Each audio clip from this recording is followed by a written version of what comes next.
یہ پہلا سوال آپ سے یہ کرنا چاہوں گا کہ ایک تصور آپ کے بارے میں عام یہ ہے کہ آپ لوگوں کو جہنم سے بڑا ڈراتے ہیں اور جنت کی بات جو ہے وہ آپ کم کرتے ہیں، حالانکہ حضور اکرم صلی اللہ علیہ وسلم جو تھے وہ تشریف لائے تھے، وہ بشیر بھی تھے اور وہ نذیر بھی تھے، تو اس بارے میں، اس تصور کے بارے میں آپ کیا فرمائیں گے؟ اصل میں جو آپ نے بات کہی ہے حضور کے بارے میں، اس میں تھوڑی سی غلطی ہے۔ جی ابتدائی جو وحی نازل ہوئی ہیں ان میں انذار کا ذکر آتا ہے صرف، جی، یا ایھا المدثر قم فانذر، خبردار کیجئے، اور اسی طریقے سے وانذر عشیرتک الاقربین، اپنے قریبی رشتہ داروں کو خبردار کیجئے۔ ٹھیک، تبشیر کا لفظ بعد میں آیا۔ اصل میں ہوتا کیا ہے، نبی کس وقت آئے تھے جبکہ معاشرہ بہت پستی میں جا چکا تھا، اخلاقی اعتبار سے، ہر اعتبار سے۔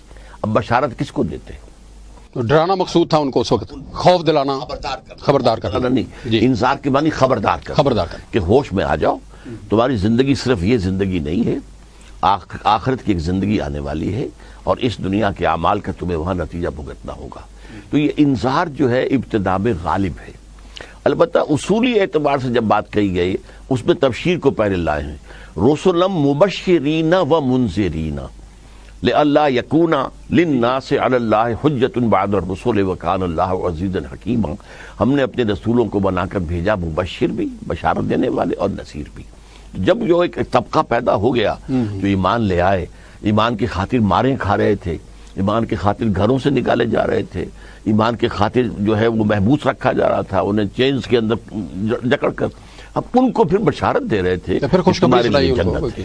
اچھا، تو یہ ایک ہے۔ اب ہمارا معاشرہ جہاں تک پہنچ چکا ہے، ظاہر ہے یہاں پر اس وقت جو صورتحال ہے تو ان کو انتباہ کرنا، خبردار کرنا وہ زیادہ ضروری ہے۔ جی بالکل ٹھیک بات۔ اچھا ڈاکٹر صاحب، اب آپ دیکھ رہے ہیں کہ یہاں پر کشمیر میں ایک جہاد ہو رہا ہے، ایک جہاد جو ہے وہ افغانستان میں ہو رہا ہے، ایک جہاد فلسطین میں ہو رہا ہے، اور ایک جہاد جو ہے وہ عراق میں ہو رہا ہے۔ آپ یہ چاروں جو جہاد کی جو مختلف صورتیں ہیں، آپ ان کو کس نظر سے دیکھتے ہیں، اور کیا یہ چاروں جہاد آپ ان کو آپ کہیں گے کہ یہ اسلامی جہاد ہے، یا اسلام میں جو مفہوم بیان کیا گیا ہے جہاد کا وہ اس کے عین مطابق ہے؟ اس میں ذرا تھوڑی سی مجھے تفصیل کرنی ہوگی۔ دیکھیے، قرآن مجید کی دو اصطلاحات علیحدہ علیحدہ ہیں، جہاد فی سبیل اللہ اور قتال فی سبیل اللہ۔ جہاد ایک بڑی وسیع ٹرم ہے، جد و جہد، to struggle against something. آپ کسی چیز کے خلاف جد و جہد کریں، زبان سے کریں، آپ جو ہے تحریر کے ذریعے سے کریں، یہ سارا جد و جہد ہے، جہاد ہے۔ جہاد بالقلم، جہاد بالقلم ہے، جہاد باللسان ہے، اور جہاد قرآن مجید میں آتا ہے قرآن کے ذریعے سے۔ فلا تطع الکافرین وجاہدہم بہ جہادا کبیرا، اے نبی آپ ان کافروں کے باتوں میں نہ آئیں، اور اس قرآن کے ذریعے سے بہت بڑا جہاد کیجئے۔ تو وہ جہاد کبیر ہو رہا تھا مکے کے اندر قرآن مجید کے ذریعے سے۔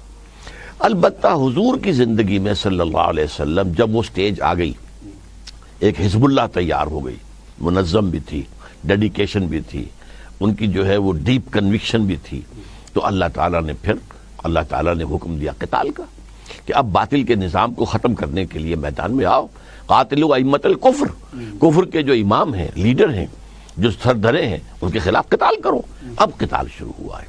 تو قتال اصل میں فی سبیل اللہ تو ہے اس کا کہ اس سٹیج سے گزرے ہوں، دعوت دی جائے، جو دعوت قبول کریں انہیں منظم کیا جائے، ان کی تربیت کی جائے، ان کا تزکیہ کیا جائے، ان کے دل میں کوئی آرزو نہ رہے سوائے اللہ کی رضا کے اور آخرت کی نجات کے، اور پھر جو ہے قتال کا مرحلہ آئے تو قتال کیا جائے۔ ایک قتال ہے کہ جو مثلاً کوئی قوم اپنی آزادی کے لیے کرتی ہے، وہ جائز قتال ہے، وہ اگر ہندوؤں نے بھی کیا یا کسی اور نے کیا یا کسی اور قوم نے کیا ٹھیک ہے، وہ بھی تو کہتے ہیں کہ ہم نے جو ہے جہاد کیا، وہ اپنے لوگوں کو شہداء کہتے ہیں۔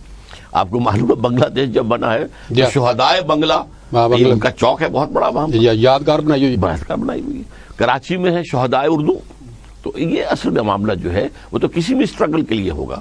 تو مسلمان قوم پر اگر کوئی آ کر حکمران ہو جائے تو اس کے خلاف جد و جہد میں، اس میں ظاہر بات ہے کہ پرامن جد و جہد بھی کرنی پڑے گی، اور پھر اگر وقت آ جائے اور موقع ہو اور فیزیبل ہو تو اس کے بعد قتال بھی ہو سکتا ہے، وہ جائز ہے۔ اسے قتال کو فی سبیل اللہ نہیں کہیں گے۔ نہیں، اس میں مطلب آپ ذرا ڈیفائن کریں نا کشمیر کو، کشمیر کا معاملہ جو ہے اصل میں وہ، بلکہ کشمیر کا معاملہ تو میرے نزدیک فال آؤٹ ہے افغانستان کا۔ We should begin with Afghanistan. Afghanistan میں روسی آ گئے. جب رشین آرمی آ گئی تو عام افغان کھڑا ہو گیا. نہ ان کی تربیت تھی، نہ ان کی ٹریننگ تھی، نہ ان کا تزکیہ تھا، نہ ان کا کوئی لیڈر تھا. لیکن چونکہ یہ جہاد تھا صرف اپنی آزادی کے تحفظ کے لیے، تو ظاہر ہے جائز تھا. اس میں جس نے جان دی ہے وہ شہید ہے. یہ دوسری بات ہے کہ اس کو استعمال کر لیا امریکہ نے اپنے مقاصد کے لیے، لیکن وہ اپنی جگہ پر خلوص کے ساتھ وہ کام کر رہے تھے. اچھا، اب چلا گیا وہاں سے روس. اب یہ آپس میں لڑ پڑے. چونکہ یہ جہاد فی سبیل اللہ نہیں تھا، ایک امیر کے پیچھے نہیں تھا، اس لیے فساد ہو گیا. وہ فساد فی سبیل اللہ بن گیا. اور جتنی تباہی کابل میں آئی ہے بعد میں، وہ پہلے روسیوں کے ہاتھ نہیں آئی تھی. اس کے بعد ایک طبقہ اٹھا علماء کا، طلباء کا، طالبان کے نام سے. اب انہوں نے امن قائم کیا اور اس کے بعد انہوں نے اسلامی شریعت کے کچھ احکام نافذ کیے. اب ان کا جہاد فی سبیل اللہ تھا. وہ ایک امیر کے پیچھے تھا، طالبان کا، اور ان کے خلاف جو لڑ رہے تھے وہ گویا کہ باغی تھے. کشمیر کا معاملہ اس اعتبار سے علیحدہ ہے کہ کشمیر میں دو طرح کے لوگوں نے اسلحہ اٹھایا ہے. ایک ہے جو کشمیر کے انڈیجنس لوگ ہیں وہیں کے، ایک وہ ہیں جو باہر سے گئے ہیں. یہ باہر سے جانے کا معاملہ جو ہے یہ فال آؤٹ میں کہہ رہا ہوں افغان جہاد کا، یہ جس کو دار اندازی کہتے ہیں. جی ہاں، دار اندازی. اب ان کے بارے میں ظاہر بات ہے کہ دو رائے مختلف ہوں گی. کشمیر کے لوگوں کے بارے میں بھی میرے نزدیک جائز ہے. وہ اپنا حق خود اختیاری حاصل کرنے کے لیے اگر جنگ کریں جائز ہے. اگر جانے دیں گے شہید ہوں گے. لیکن یہ میں سمجھتا ہوں کہ بہتر راستہ یہ نہیں تھا جو اختیار کیا. بہتر راستہ ہونا چاہیے تھا کوئی سول ڈس اوبیڈینس کی موومنٹ جو پرامن ہو، مطلب پرامن جمہوری سیاسی. اس لیے کہ اگر کوئی ایک جلوس 1 لاکھ کا نکلتا، اس پر فائرنگ ہوتی، 100 آدمی مر جاتے، پوری دنیا میں تہلکہ مچ جانا تھا. اب یہاں کیا ہوا کہ ایک جا رہا ہے ٹرک بھارتی فوج کا یا پولیس کا، آپ نے گرینیڈ پھینک دیا اور بھاگ گئے. اب ظاہر بات ہے 5-6 آدمی مر گئے، کچھ زخمی ہو گئے. وہ تو تلاش کریں گے نا کہاں تھا، آسمان سے تو آیا نہیں ہے، یہی ہے کوئی. اب وہ لوگ گئے گلیوں کے اندر، گھروں کے اندر، وہاں خوبصورت لڑکیاں نظر آئیں تو کون چھوڑتا ہے پھر؟ جو فوجی ہوتا ہے وہ تو جنسی اعتبار سے بھوکا بھیڑیا ہوتا ہے. تو یہ سارا کس نے کرایا؟ تم نے پھینک کر گرینیڈ بھاگ گئے تم. یہ میرے نزدیک غلط حکمت عملی ہے. لیکن میں اسے یہ کہتا ہوں کہ باہر پھر بھی ان کے نزدیک ان کا حق تھا. البتہ باہر سے کسی کے جانے کا معاملہ پاکستان کی طرف سے جو گئے ہیں، ہم نے سراسر جھوٹ بولا کہ پاکستان کی حکومت کا اس میں کوئی دخل نہیں ہے. یہ سب ایک جھوٹ ہم بولتے رہے. ISI نے کرایا جو کچھ کرایا ہے، ISI کے ذریعے سے منظم ہوا ہے سارا معاملہ. میرے نزدیک یہ پالیسی درست نہیں تھی. تو اب جو افغانستان میں جو جہاد ہو رہا ہے، طالبان افغانستان میں، تو اب یہ ہے کہ امریکہ نے آ کر ان کو جو تسلط کر لیا نیٹو نے. تو اب ایک تو وہاں پر ہے وہی جو افغان نیشنلزم جو اپنی آزادی کے لیے جنگ کر رہے ہیں. ایک وہ طالبان کے بچے کھچے جو اثرات ہیں وہ بھی ہیں، وہ اسلام کے لیے کام کر رہے ہیں. ایک وہاں پر وار لارڈز ہیں، انہوں نے چونکہ چھوٹی چھوٹی اپنی مملکتیں بنا لی ہیں، وہ نہیں چاہتے کوئی مرکزی حکومت مضبوط ہو یہاں پر، وہ بھی لڑ رہے ہیں.